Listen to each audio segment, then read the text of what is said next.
The on or off the court, what was the most unexpected thing about the league that you did that surprised you once you got there? Really, the traveling that we do, like we travel so much, and I didn't know about the West Coast trip, for example. Like you go for like 10, 11 days, like you just be on the road. And I was surprised also about the back to back. It's like you play back to back, you finish the second game, you go pick up your stuff, and you go straight to the airport. And the next day you're in another city for another game. I was surprised about just all that. And guys being able to do that and go on the court and perform, it's amazing. Like you really see like most of the talented people in the league, and it's amazing. Welcome back to the Role Player Podcast. Oh, who is that? It's not Jordan Taylor. That's right. It's Ant Goods. Stanford gentleman taking over. I'm hosting today. Jordan Taylor has been demoted. He is now assistant pimp of the show, and I am taking over. The most beautiful of the three gentlemen over here. I'm Anthony Goods, the Stanford gentleman. You can find this podcast on Swish Cultures, Apple, Spotify, anywhere you get your podcast. Also, make sure y'all go and follow us on YouTube, IG, TikTok, Twitter, and at the Role Player Media or the Switch Cultures YouTube page. First and foremost, I would like to introduce my co-host. A lot of y'all already know who he is. You know, he hails from Madison, Wisconsin, born Don't do and that. raised. How long you been playing overseas? 10, 9, 10 years, 10-year vet. You know what I mean? He's an entrepreneur, and, after midnight, he turns into a whole nother animal. But please give a nice, warm Swish Cultures welcome for my man, Jordan Taylor. Jordan, how you doing, man? You couldn't get your hair cut? I mean, it's a special occasion. You got us waiting an hour. You couldn't get your hair cut? Hey man, listen. You lucky there's a lot of technical difficulties. I let you do this and you failed miserably. This is the first and last time that you will be hosting and doing the intro. Cause one, ain't nobody from no fucking Madison, Wisconsin. And two, only thing you got right is I am an animal after 12. That's right. The freaks come out at night. You already know how it go, man. But you already know how it go. But I'm good, man. I'm good. Haircut all right. This dude in London, he keep cutting my hair, like he keep fading it. I don't know if he thinks I'm like, I tell him I'm 33. He trying to make me look like I'm like 18, which I don't mind, but he's really messing up the back of my head. I'm really getting tight, fam. Yeah, you know them barbers that just want to talk business the whole time. Talk what he talking about. Oh yeah, at your game, you got to hand out some flyers, and I'm like, boy, you don't just cut my hair right. Like we not doing this. We not doing this, man. But look, let me go ahead and do this. I hope you're doing well. I'm gonna introduce the guest because I can do that. And so you did all right, man. But look, we got a very special guest with us today, man. We got a Spanish League champion in 2022, a French League champion, a French Cup winner, two-time Spanish Super Cup champion, a Chinese basketball all-star, and a first-round pick in 2016, and probably most notably the current MVP of EuroLeague in terms of rounds, the round 30 MVP. We got the one and only Guerschon Yabusele. I said that right, right? Yeah, you said that right. That's right. Yeah, I've been all around the globe, so I got my pronunciations right. But I'll just keep That it was with pretty G, good. man. That's what we gonna keep it. Appreciate you joining us, man. And he one of the French cats, so he got his hair braided all up, looking all fly and all that, man. He probably came the most correct out of anybody so far, man. That's me. Well, and first of all, Yeah, thank you yeah, for having me too. Thank you for having me. Appreciate you guys. no Hey, doubt. yo, hey, so we all played in France. Let me know if y'all noticed this, but every team I was on, and like French, like the French dudes, like they always dress nice. You know what I mean? They always got like the nice Thanks. gear, and you know what I mean. They always have the designer clothes and stuff. Did you guys ever notice how the Americans would kind of switch up as the year goes on? Like they would start like adapting and changing their gear and everything else, start coming a little more Oh dressed yeah, to the games. Like everything no used to question. change. No question about it. I seen it, especially like my year with Asvel, because it was the COVID, right? So at first, before COVID, everybody was dressing up and everything. Then COVID start, like you see people coming at the gym with sweat, like you can tell they don't want to come. And then after that, we start having like a little bit of like fans, and then everybody switch up again. Like you Mhm. see people like spending time. They're Yeah. actually spending time to come take pictures and post it. So it's been funny. Man, I was switched up completely when I was in France. So I started trying to get you because France got the little VIP lounges too after the game too. So you Right, can step in Yeah. there and go in. That's different right. than a lot of other places. They got the little VIP lounge, so you step in there. France is also, the work might be a little different. You know what I'm saying? So you gotta come.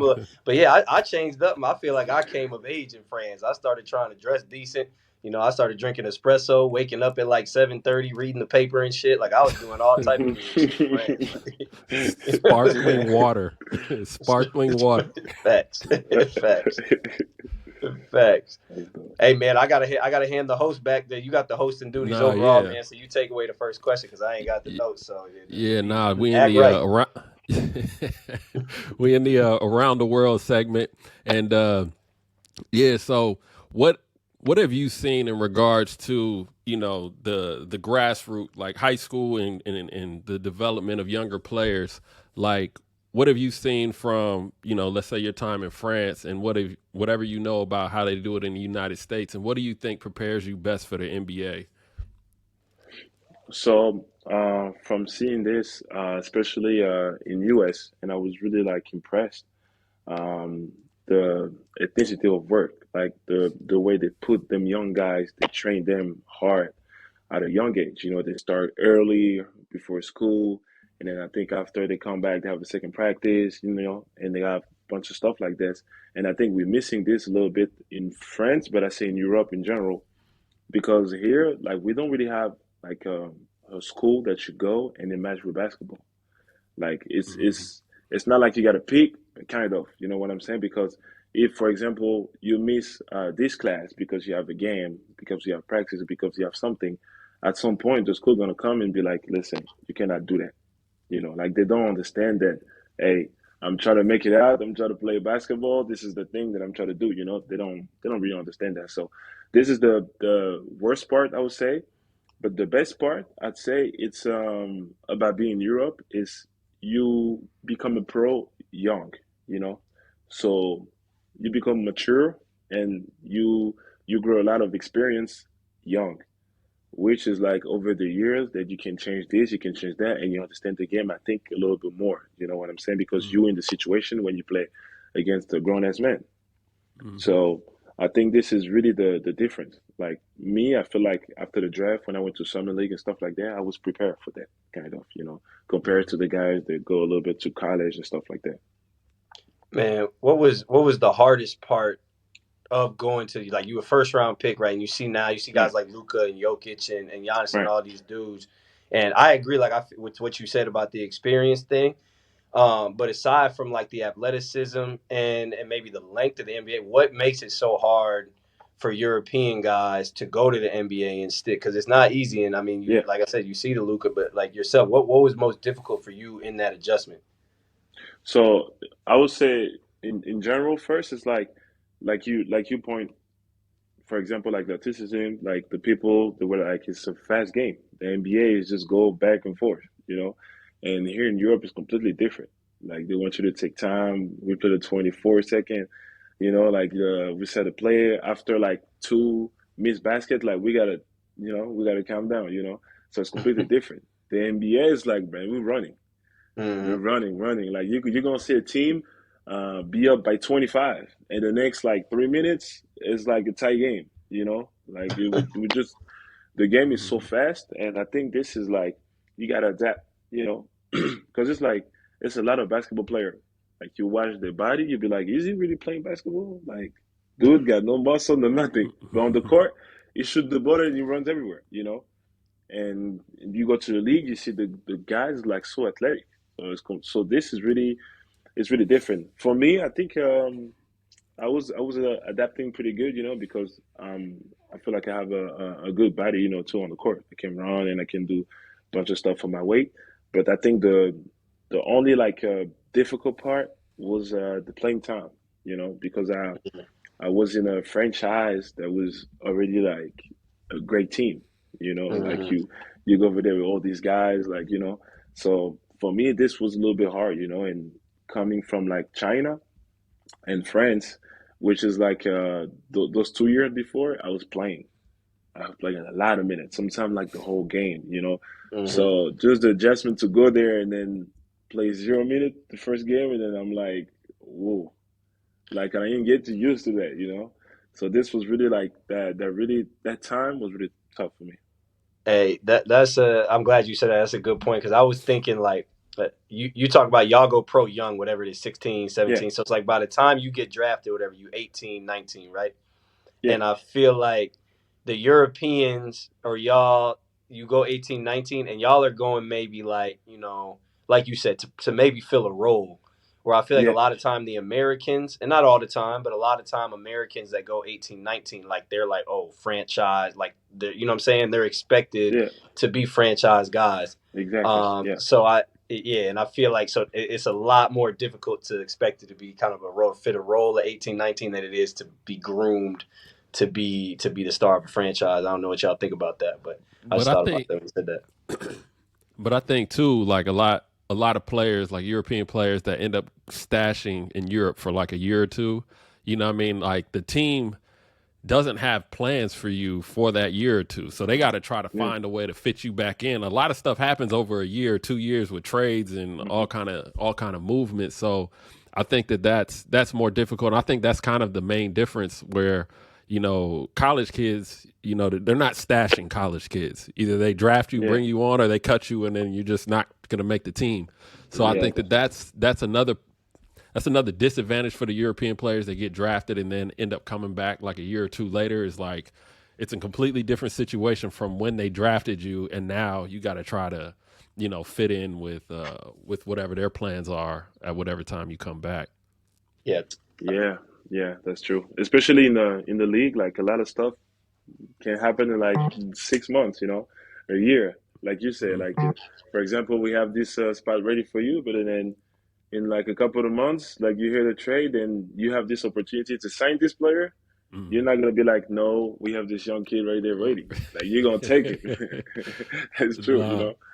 that's the nah. perfect example is shoot Balmero. Just I mean that pretty much happened to him. I think who drafted him. Whoever was there before Tim Connolly drafted him, and then now it's like, all right, he came over, but it's like he had to fit into something, or he ended up getting traded. But then it's like now you go somewhere where it's Yeah, entirely different. You've never really got a chance to play, and it's like now you back in Europe, and people looking at you like it's something you did when really it's just the cards might have fallen a little yeah. crazy. So Yeah, it's definitely a tough situation, but back overseas. So the French national team, man, y'all been in the news a lot lately, man. I think everybody want to join over there, man. There's a lot of whispers about who might be playing. Right. Um, you guys had a loaded roster for EuroLeague. I mean for EuroBasket this past summer. Now looking ahead, towards World Cup this year that's happening at the end of August.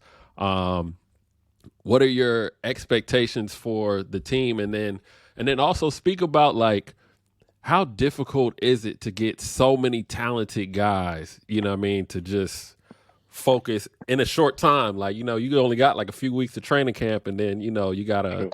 you gotta put it all together, man. So how difficult is it for, guys to kind of just get on one page? First of all, I don't really think it's difficult. I'd say it's pretty much easy because I say that, for our team, I feel like the guys that we have, they're pretty smart. I say that like this because they're being around this type of situation. We have guys that play in the league for a long time, but they also play in Europe. Like this is the type of situation that you gotta understand. Okay, now we're doing this for the country. You know, I'm not doing this like I'm doing this on a regular season when I'm trying to score. I don't want him to take my spot or this and that. Like we Hmm. together and we fight together. Like what I'm saying, like the next guy is gonna come. I'm gonna cheer for him. I'm gonna be happy for him. So I think the mentality is a little bit different when you do the national team.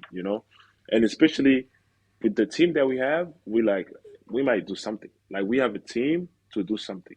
Of course, it's Hmm. been 2 years. Like with the Olympics and now the EuroBasket, we finished second. But I think it's like we have some good improvement. You know what I'm saying? So we pretty hyped about the 2024 for sure, the Olympics, and I think we have a lot of odds too. Now I feel like Yeah. the more time comes, I feel like everybody feel like we're the team to beat. and it's a lot of hype around Oh us. yeah, But y'all got a target. Y'all got a target on y'all back, man. Y'all got. It's funny, man. Being an American at EuroBasket, like I would always hear like the little comments like Spanish people will make about the French, and then the French will make correct, about them, and then the Germans. Like it's funny. It's almost like a rivalry yeah. between the countries. You know what I It mean? it But is it is really. I mean, it's no secret to know that France and Spain always had that rivalry for a long time now.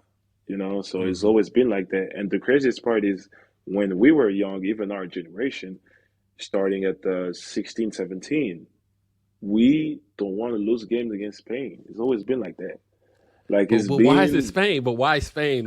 I Like can't it I hurts more cannot to lose to Spain than Germany, I or cannot I mean, it's always it's always sucks to lose, right? But right, right. it's like you don't want to lose against Spain. For some reason, it's always been. I cannot explain you why. I came in Okay. there, I felt the energy was there, and then I just got into it. I ain't gonna lose too. So it was really that atmosphere. It was really like that, and they hate us, and we hate them. It's like that on the court though, Mhm. because of course I play in Spain. Like they're cool guys, you know what I'm saying. But it's Right, just on the court. Hey, I don't want to lose. right, right. Nah, that's hilarious, man. I think yeah, nah, I'm excited to see how it all goes down, man. Cause I Right. just imagine when you have that much talent, you know what I'm saying? It's like when you know you got somebody that's just as good as you, but or four other hmm players on the court that's just as good as you, it's like hmm when do you be aggressive? You know what I'm Yeah. saying? Yeah. Because normally, like, oh, I'm gonna just get to my bag right here. But Facts. I imagine sometimes you kind of okay, let me let him get off and try to play hmm within the system. But then again, that's kind of not how you used to playing. So it's like you know what I mean. It's kind of how do you play your game with so many other players, man? It seems a little difficult. Yeah, I agree. Like for me, I was really like try to find the timing to do my stuff, but also understand my role, understand when I can do this and when I cannot.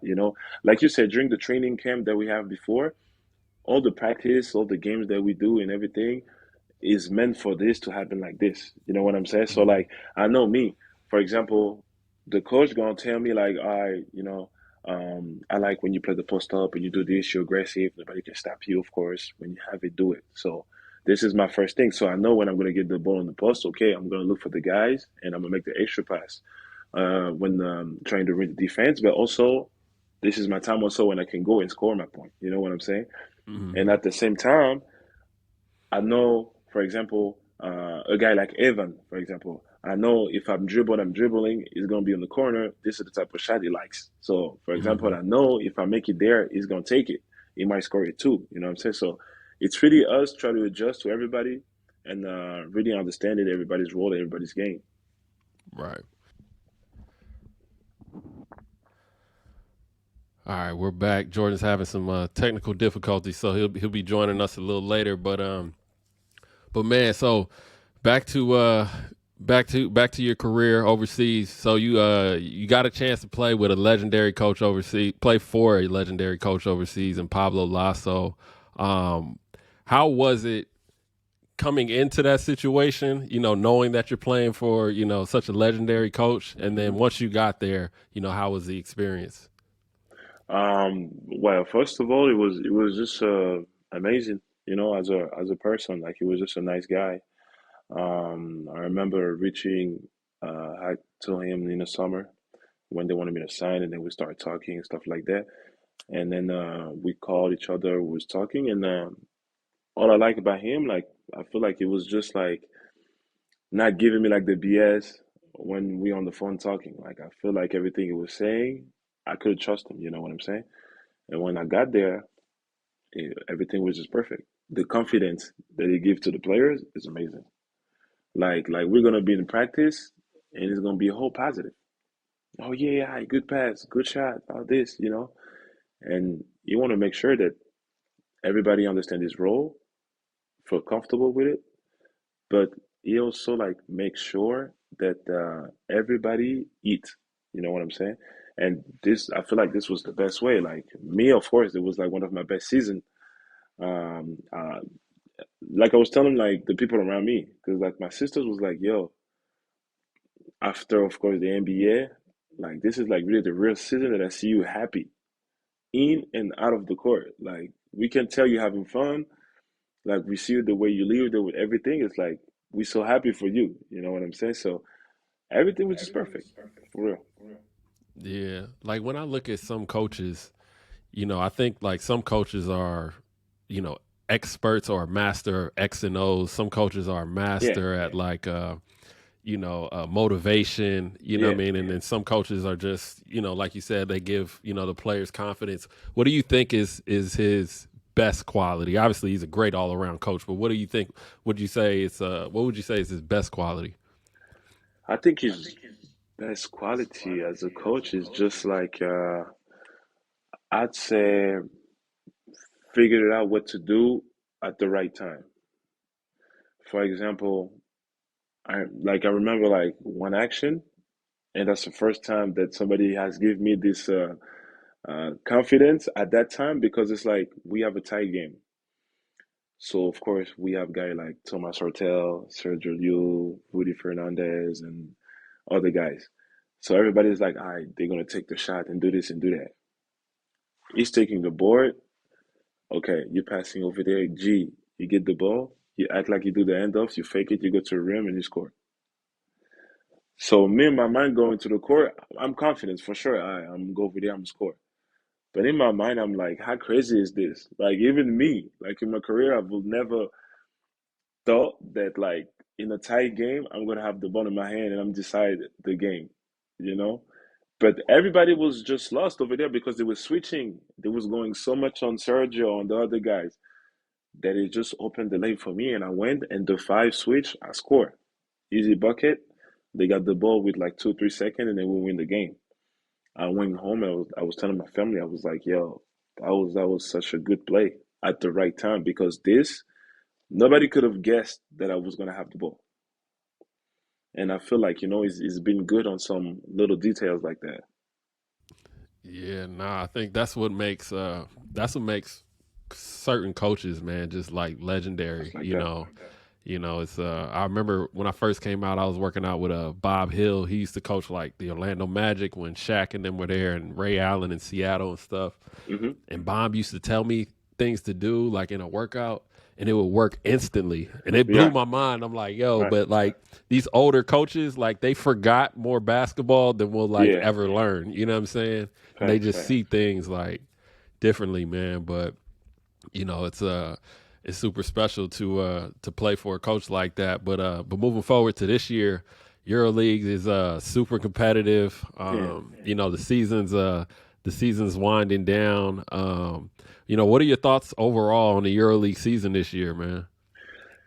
First of all, it's been like you said, the competition is just crazy this season.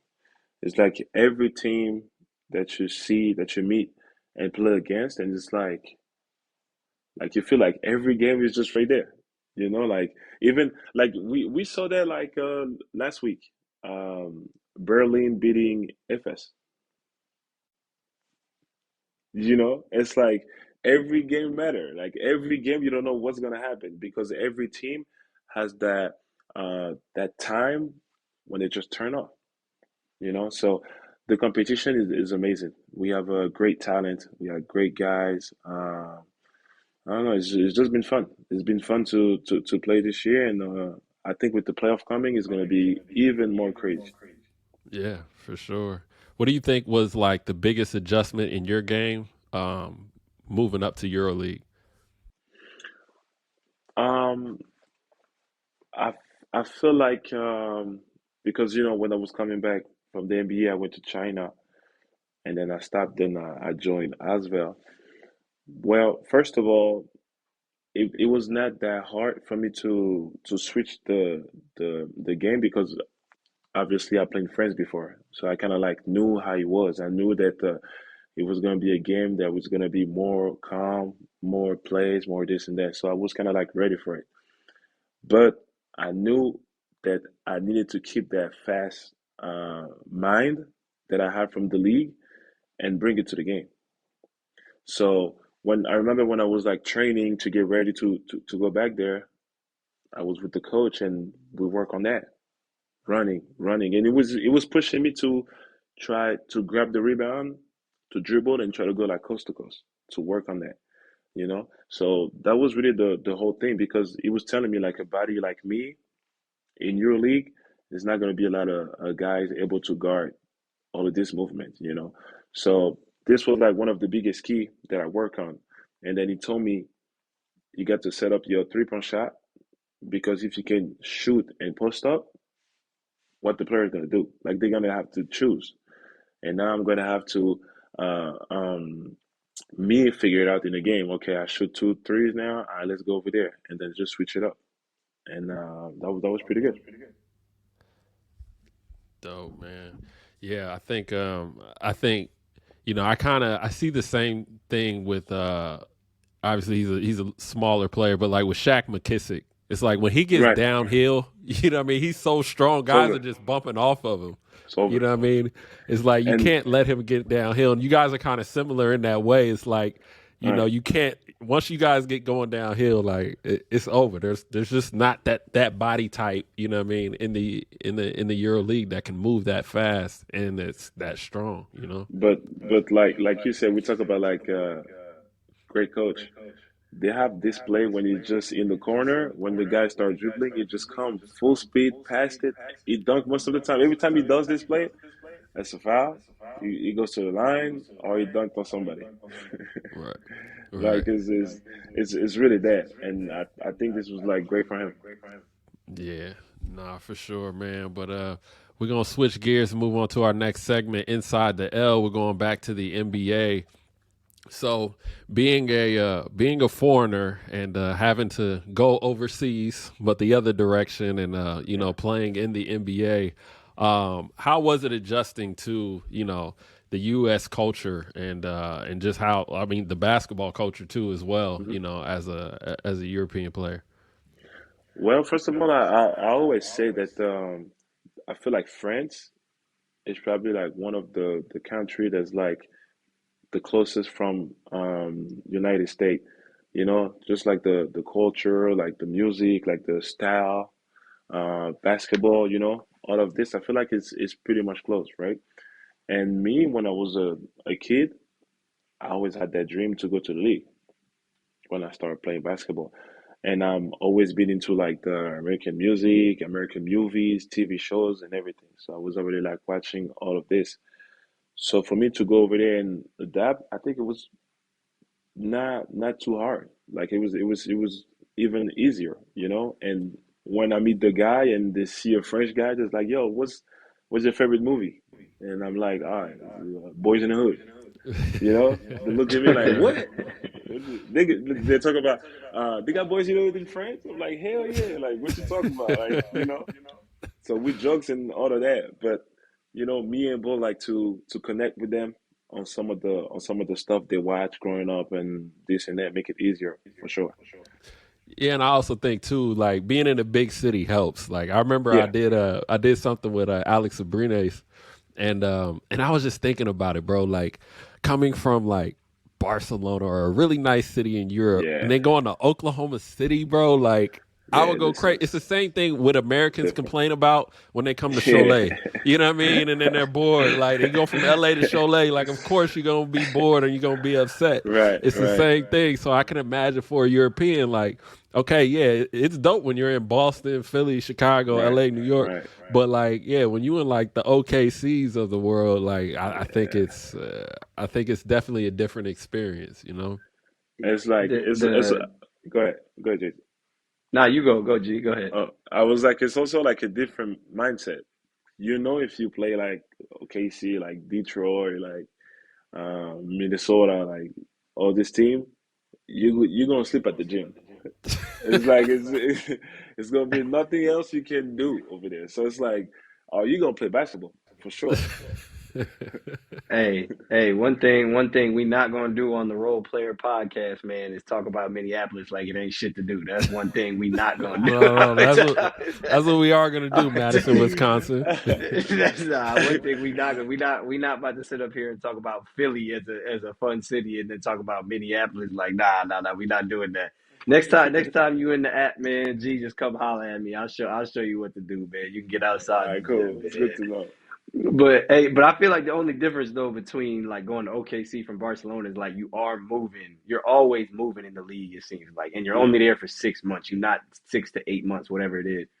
You're not doing that 10 months in Cholet and traveling from Cholet to Gravelines and Chalon and I mean shit. You get to touch Paris twice, I guess 3 times now.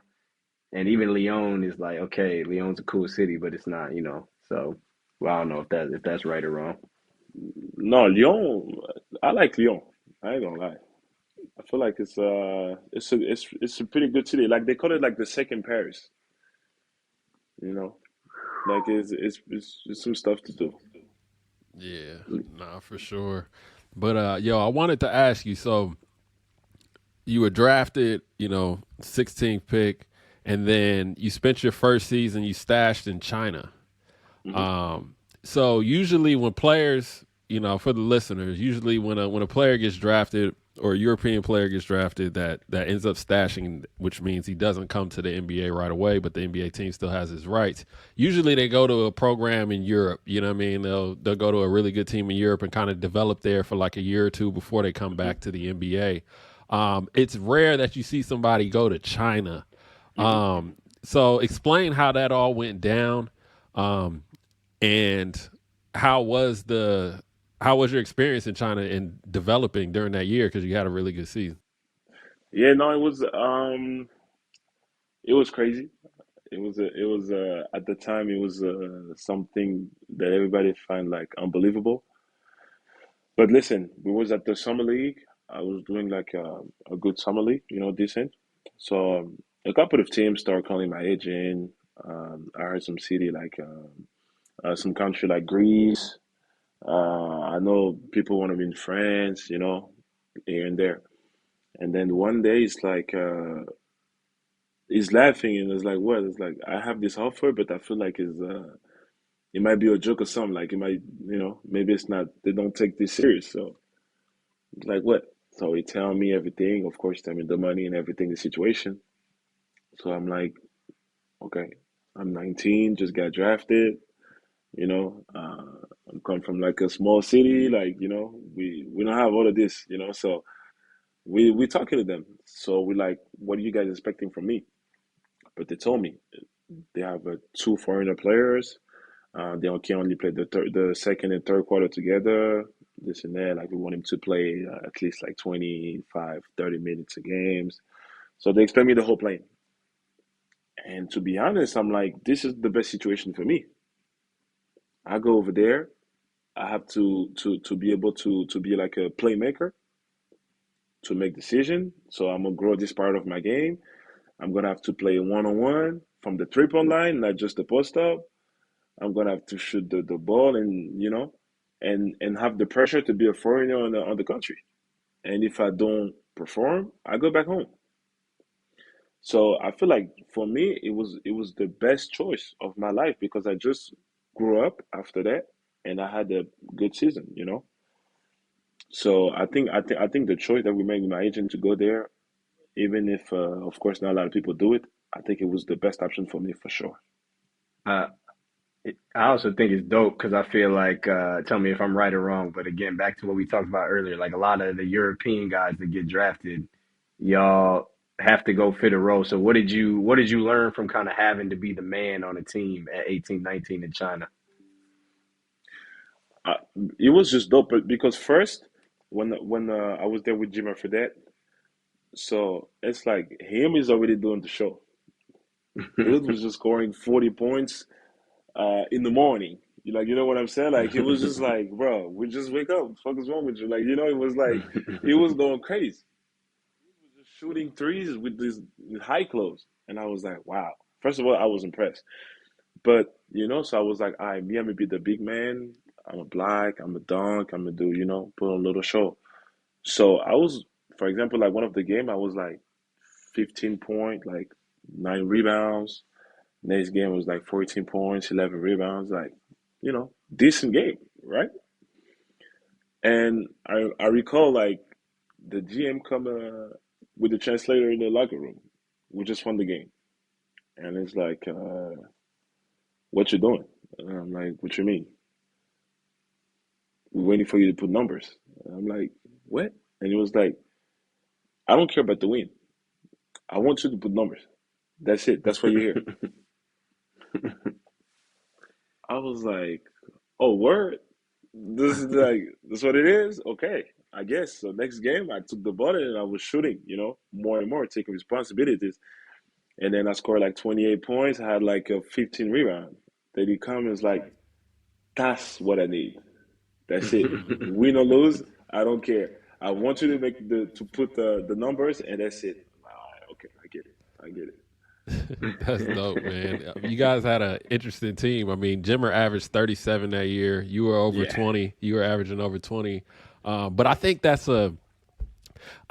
is a great move if you have to stash in China because you're gonna get reps. You're gonna get reps it, and work on your offensive game. Whereas like yeah, you got a bunch of kids that they go stash with a EuroLeague team and they're playing like 15, 20 minutes and yeah, they don't have the ball in their hands. It's hard to improve without the ball in your hands. You know what I'm saying? So I think yeah. it's good for that. And also one thing, we play every 3 days. Mm. That's the NBA schedule. You know Yeah. what I'm saying? So it gets you prepared for all those games.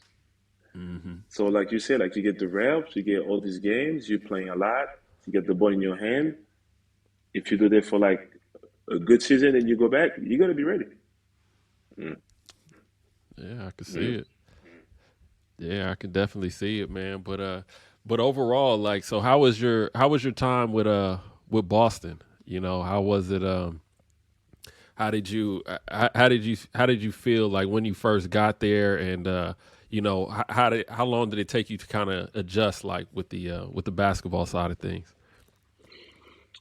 Yeah, so not gonna lie, even like for the 2 years and a half that I was there, it was hard. It was like I said like a struggle, kind of like every day because it's like when you're working for something and it's not coming, and I feel like I never had the chance to prove really, So for me, it's kind of like unfinished business because it was my dream to go there, and then I got drafted.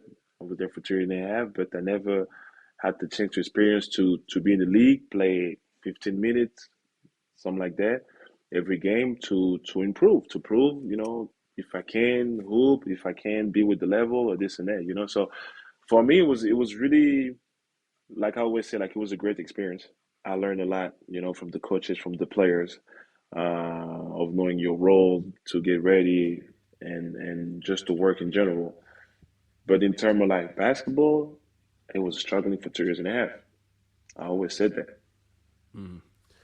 What do you think? Like, if you could go back now and tell yourself something back then, what would you tell yourself?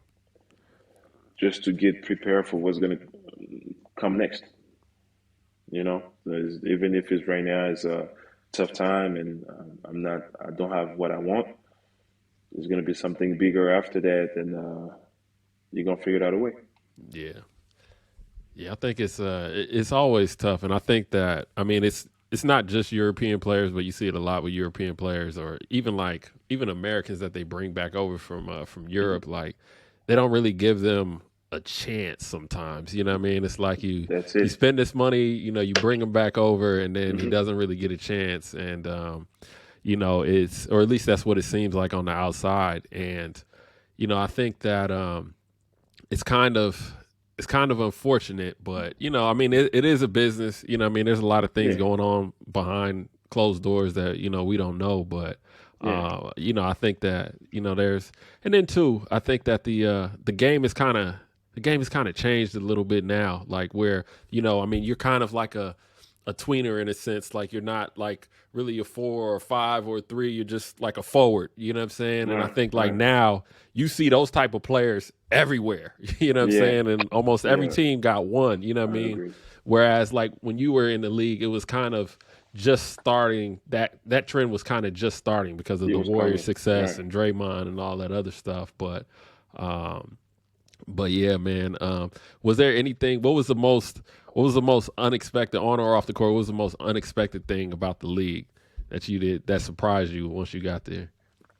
Um, Really, the traveling that we do, like we travel so much, and I didn't know about the West Coast trip, for example. Like you go for like 10, 11 days, like you just be on the road. And I was surprised also about the back to back.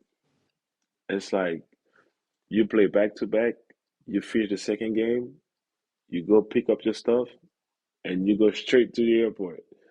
And the next day you're in another city for another game.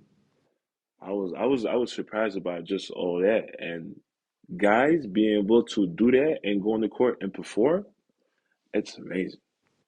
Like you really see like most of the talented people in the league, and it's amazing, like hands down. What if you could choose one, money aside, say money's equal, whatever you want. Just tell me what play style is more enjoyable between the NBA and EuroLeague, especially being at a top team like Madrid.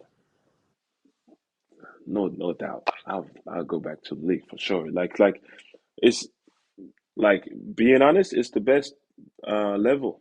It's the best league in the world. So Everybody know that. It's not a surprise, right? So me, like I said, when I was a kid, like I always had the dream to play in the league. Of course, I went there, I got drafted and all, but I didn't do what I was expecting to do there. So, like I said, like it's unfinished business, of course.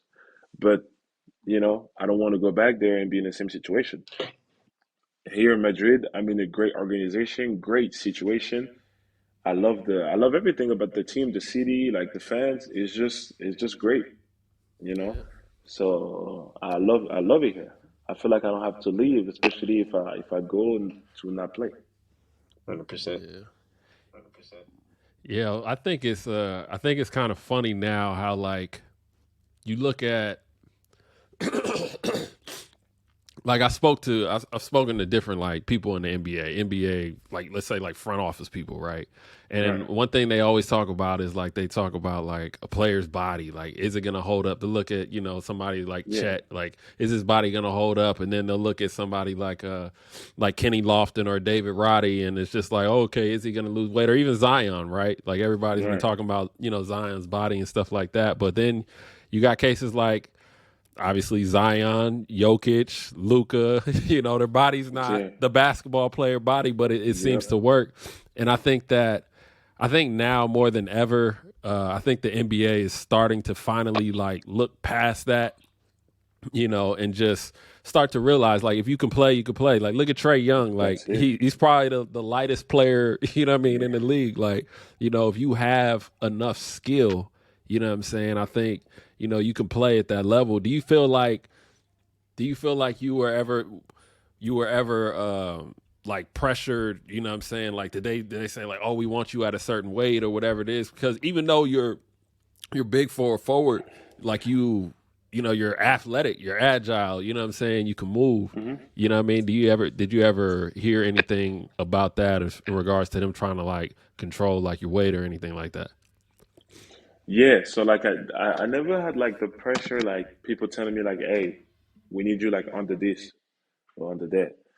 Of course, some guy's gonna come and be like, hey, like sometimes they come like in a in a funny way. They're gonna come back like, what weight were you when you get drafted? Oh, okay, yeah, that was a good weight. What you think of? I'm like, don't even start. Don't even start. I don't know what you talk about, but don't even start. Like, and some other guys gonna be like, yeah, I think if you lose maybe 1, 2 more kilos, it might be good. And this and that. I tell them, listen, my body feel good. I don't have no pain on my knee. First of all, because I know the knee is like one of the things. When I was in Boston and I gained a lot of weight, it was something that I remember. Like sometimes I wake up in the morning or I walk, my knee. So now I feel like my knee is good, my body's good. I can jump, I can run for a long time. My cardio is okay. Why would you want me to just to lose weight just to lose weight? You know? And I feel like my body, especially like the weight that I am right now, when I play against the other guys, it's hard for them to hold it either offense or either defense. So I don't want just to go and lose weight to say just I lose weight or look I look good and this and that. Like it don't make no sense. So sometime when I go and the nutritionist come talk to me, I'll be like, listen, look at the last year. You see last year what I did last season? Same weight. I ain't gonna change nothing. Right. That makes sense. Uh, Yeah. yeah. Nah. I think. Yeah. Nah. I think it's definitely kind of like a trend or kind of like a thought process that I think is kind of on its way out. You know, as Yeah. long as you healthy and skilled, and kind of like we were saying, like once you got a stronger player at any position getting downhill, you know what I mean, it's tough, man. It's tough for anybody. Like, and I remember watching Jokic and Giannis when they played in it was a FIBA qualifiers last summer here in Belgrade. Like, Hmm. Giannis is a strong dude, but he Yeah. struggled, keeping Jokic To from kick. getting position, bro. Like, you know what I'm Facts. saying? And it's like when you look at the Facts. two bodies, you be like, oh, I want Giannis's body, like for sure. And Hmm. obviously he does Hmm. some things that you can't do, but when you start talking about like Giannis was struggling with Jokic's strength. You know what I'm saying? Hmm. True. True. And I think that's also a weapon. If you got a player that can use it and that's smart enough to use it. You know what I mean? But the thing is, like, also when you have weight, you know how to use it. You know what I'm saying? So it's like, even if you lose a little weight or something like that, like, you know that this movement that you're gonna do right there is not able to hold it. You know what I'm saying? But also one thing that I want to add about me is like the because like we did the test I think like a month ago or something like that when I was hurt. And it was like, how are we gonna calculate your body fat? We did you gonna go to the DESCA scan so we can see. He came back surprised. And it was like, I mean, you don't really need to lose weight, to be honest. It's like your body fat looked great. The DESCA scan came back, your muscle and everything, like you just got muscle.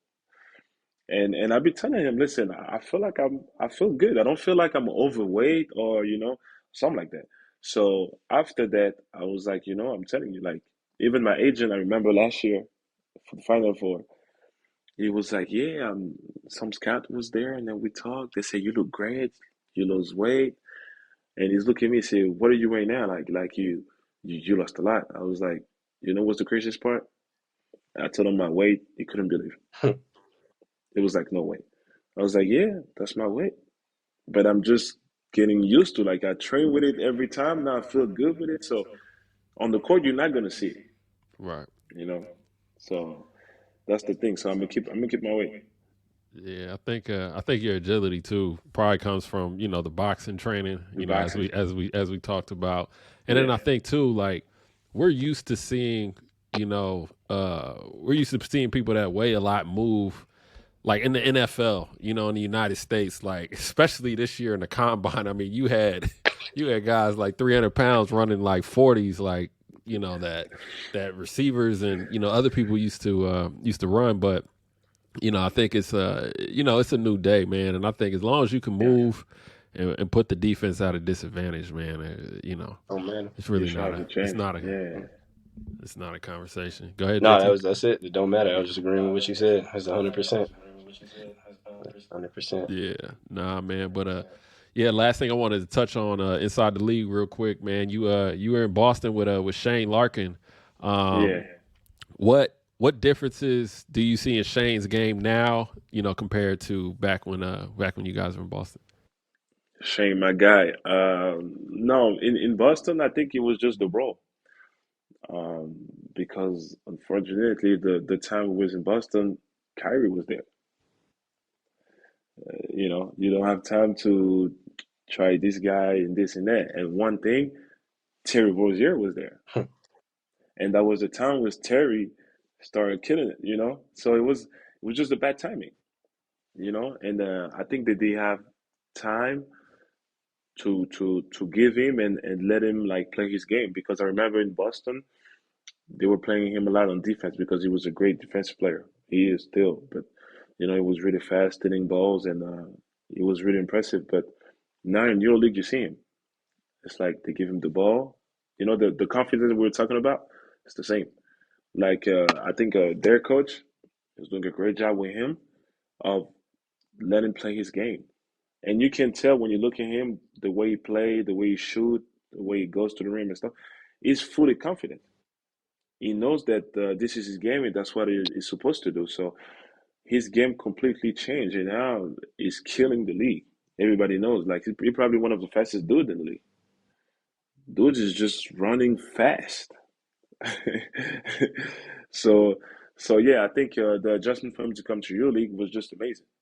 And of course, everybody's gonna ask the question: Can he play to the league? Is he gonna fit on the team and other stuff like that? Well, I think he has the level to go to the league for sure. But now, how's the team's gonna use him? This is the question.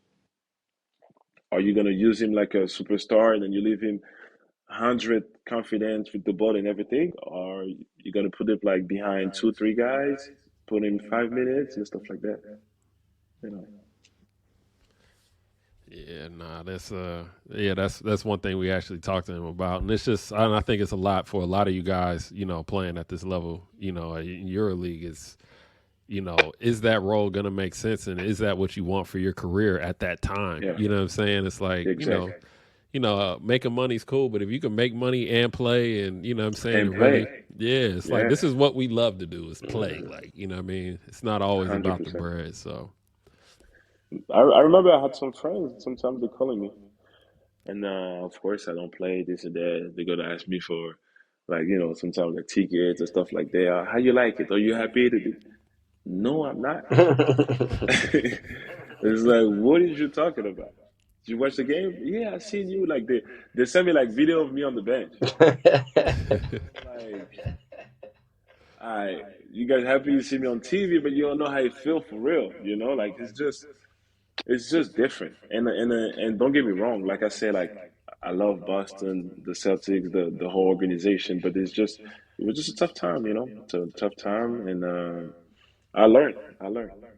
yo, I wanted to ask you too, because I remember when we had Dwayne Bacon on here, he was talking about, kind of the same thing. He was super frustrated, and then he came over to to Europe, and he started to have fun again. But you Yeah. know, at that moment when you decided, okay, I'm about to go back and play overseas.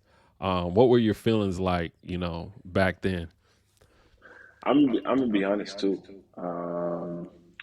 because I went to China for the second year, and it was really not good. Bad experience.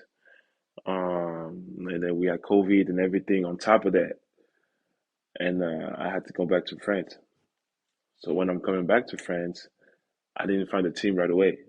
So I spent like a month, 2 months, a month and a half, something like that, with no team, no offer, no nothing. Like it's like the little offer that I have is not good. And I hit the bottom. I was over there like I remember like I was talking to my wife and I was like, is he really like what they call like a bust? Like what I'm saying, like somebody that got drafted first round and then 2 years, 3 years after that, nothing. I remember like I was kind of like struggling a little bit, but that was the best thing that happened to me because at that time I realized that ain't no way, ain't no way that this is gonna finish like this. Ain't no way I'm going back to like a third division or whatever. Ain't no way. So day after day, I start going to the gym every day just to prepare when the call's gonna happen. And I know it was gonna happen, but I was like, for a good month and a half, I didn't know. And then as well call, this is when I joined Jordan, uh, and I was just ready. And I remember one of the guy from the staff was like, "Yo, you so like hungry, like you." I can tell that like you was waiting for this. I was like, "Listen, you have no idea. After the NBA, after China and everything, you have no idea how hungry I am." And every game, I was just going harder and harder. Like I was running. I feel like I was never tired. And this also was a great, I say like choice to go to as well. Man, you brought a jolt of energy to our team that we needed specifically at that time, man, because everybody was tired and we was at a point Right, where it like was good. I remember one game, I think it was right before the Monaco game, and we was like walking the ball up the court. Dudes was tired, and you got it, and you started snapping like run, run. We was like, oh, all right, like yeah, like it kind of re-engaged everybody, man. I was disappointed we didn't finish that season because we ended up we smacked Monaco right before Right. right before COVID happened, and once you got there, I mean we would have won the league, in my opinion, pretty easily. But it was For sure. No, yeah. no question. No So question. But it was like it's like we were just because like when I came, so when I was young playing in France, I seen some guys, um, for example, like Tora Martin. I remember we were playing in one, and the same. Our team was going down, so he got signed for like 2 months. The energy and the vibe that he brought to the team was mm-hmm, ridiculous. I swear, it's like that's what we needed mm-hmm, at that time. Like he just came with like a whole new vibe. For example, like we didn't really like put music like this in the locker room. He came every morning, practice after practice, game not game, music. Like you see him dancing, like bringing that joy, and everybody was like, "All right, let's do it." So we start feeling it. So when I came there, I was looking at them. Of course, like I'm not gonna talk about like the whole situation with the coach and all that, but I can tell like the I can tell like the guys was like they needed that little push. So when I was on the court, I was telling everybody like, "Hey, let's just push. Let's get some more fast break. Let's get there." And me, I was just running everywhere, mm-hmm. going offense, defense, like just try to defend hard to go over there, try to block. But when I block, I'm gonna scream to everybody enjoy. Like let's do it. And then everybody was feeling it. And then I think we were Yeah, just on the go. 100%. 100%, man. That was a fun. I wish we would have got to finish that year. But let's jump into paycheck, rain check, man. Yeah, no, we're gonna start wrapping this up. Paycheck, rain check. Somebody's paycheck is taking a rain check. Today's focus is NBA referee Ben Taylor. He has been demoted after Fred Van Fleet was fined for his comments about Ben Taylor after receiving his eighth technical foul. Four of Van Fleet's 8 technical fouls came from came from Ben Taylor's crew.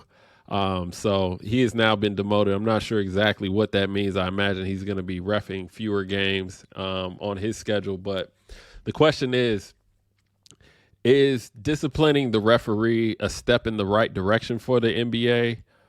And will this make players feel like they have more power? And is that a good or bad thing? Oh, can you say it again? Can you say it again? Yeah. No, I was saying that since the NBA has disciplined this referee, Right. is that a step in the right direction for the NBA to discipline this referee? Because I mean, it seems like he was targeting Van Fleet, at least by the numbers. And the second part of that is, will this make the players feel like they have more power? Because obviously, it seems like it's already a players' league. Yeah, no, for sure, for sure. I think because we all basketball players like you sometimes you feel like something is happening in the game and it's not supposed to happen. So for sure if you make a rule about it or like you discipline about it like the referees or like the person that did something, it make it equal.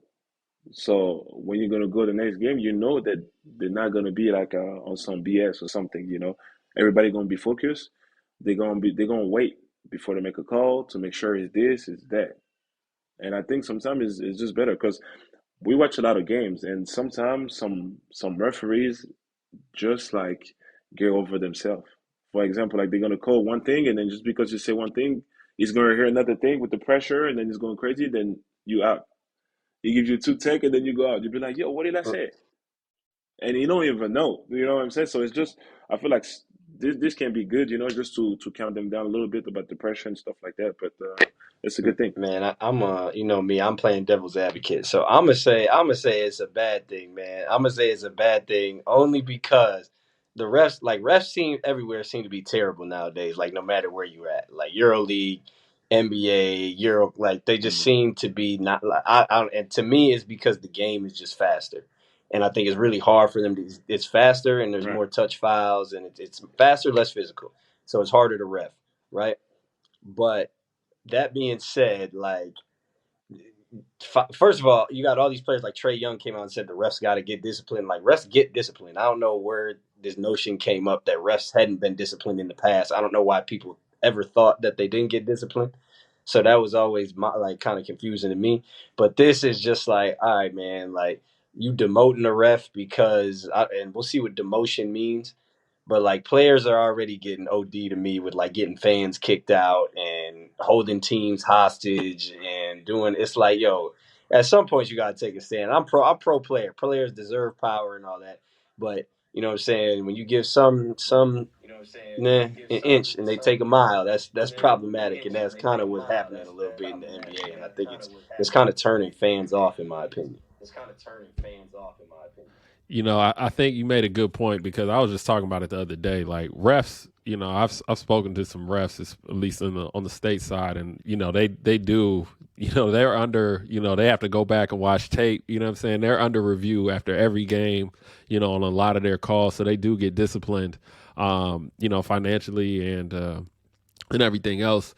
But I also think that it's funny because I think with the refs disciplining, like, or with the players crying about like, oh, you know what I mean, we got to discipline the refs and, you know, getting these, you know, these fans and everybody kicked out. Like, I think it is kind of giving the players too much power, but I think it's more so the NBA trying to save face because of the Tim Donaghy situation when he was betting and everything that he told. He said that like, okay, like, you know, me and the other crew, like, you know, we said that, okay, we're tired of Allen Iverson today, so we're gonna make these calls, you know, unfairly. We're gonna do this unfairly. So like, you know, that was public. That was in a documentary. That was public. So now I think that they released this publicly just to try to protect the integrity of the NBA. Right. You know what I'm saying? To show that, because now that stat release, okay, 4 out of his 8 technical fouls were because of were with Ben Taylor's crew.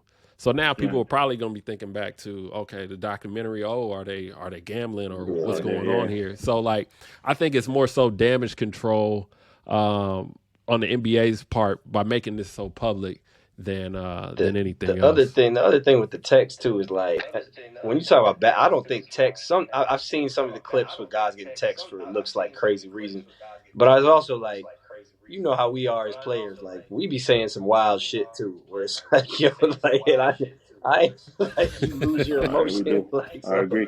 I'll never judge him on text because you don't know what was said 2 possessions ago. Where it's like, all right, now that little look is because you called me a bitch, like, or something like that. Like, you know what I'm saying? So, yeah, the text situation is tough, in my opinion. I feel like also it's always tough, and it depends of the game. Of course, if the 5 of your own teammates already talked to the same referees like 20 times before you, and you know, of course, when he's gonna call you a foul, you're gonna put your hands up, not gonna say a word, and you're gonna get that tip. You know what I'm saying? So I think it depends also like how the game is going for sure. 1,000%, man. But hey, man, that's all we got for you, man. We appreciate you pulling up. Greatly appreciate you pulling up, man. Appreciate you guys. You know, obviously, good luck with the rest of your season. We hope you can pull back up again with less technical difficulties and chop it up some more. But for y'all listening, make sure y'all go follow along. Hit the follow or subscribe button on the Swish Cultures YouTube page. Follow along on IG, TikTok, and Twitter at Role Player Media as well, and on IG at Swish Cultures as well. I'm closing it out this time, even though I was a little absent today, but I am Jordan Taylor. That's the Stanford Gentleman and Goods and Guerschon Yabusele. We appreciate y'all, and we'll catch y'all next time.